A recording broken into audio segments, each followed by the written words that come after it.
Hello YouTube, and welcome to this new video about advanced RAG theories.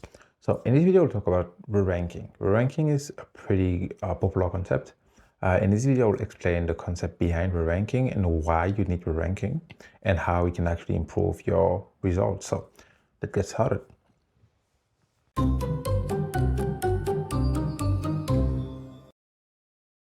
So basically, what is the base problem you're trying to solve with re-ranking?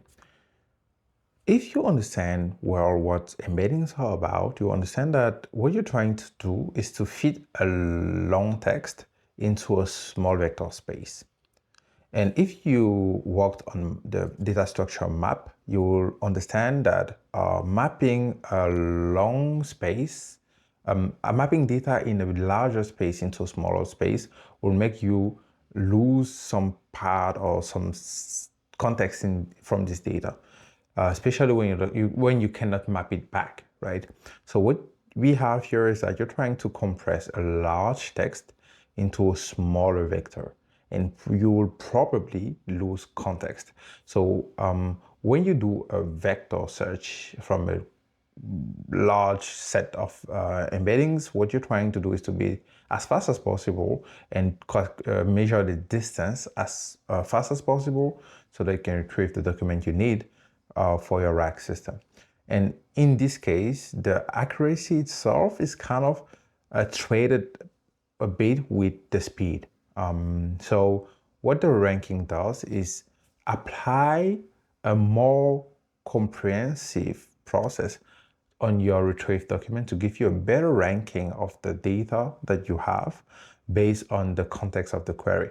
So it will be a bit more accurate than what you will get from a cosine distance or whatever similarity distance metric you have or you're using. You will have a better ranking of documents. I will show you how to use that.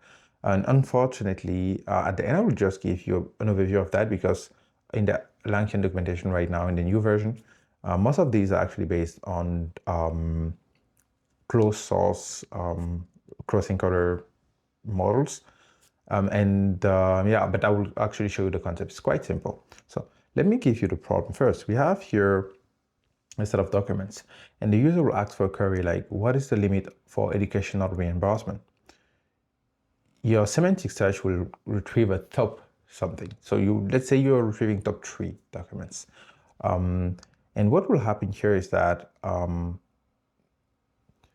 your vector search will retrieve a set of documents and just assume that based on the closeness in terms of distance, one is first and the other is second. So in this case, for example, we have what is the annual limit for education. We have this corpus with wellness program, educational reimbursement limit of 500,000 per year, which is quite close to what we are looking for, and other that are kind of close also in terms of context, right?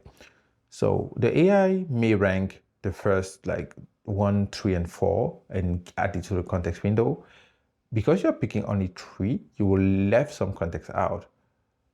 If you have like ranked it well, you will have picked the second document which have more context for the answer you're trying to provide to the person using your system. So what the ranking process does here is quite simple. What you're trying to do is to rank the result when you retrieve them. Okay, so this is the system design overview around it. So we have a simple RAG on the left and the complex ranking on the right.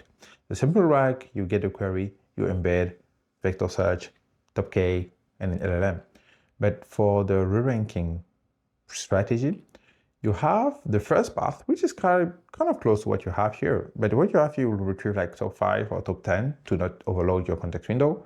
But in our re-ranking logic, we'll retrieve a bit more. Let's say if you retrieve 50 documents about a context, you're probably getting enough, right?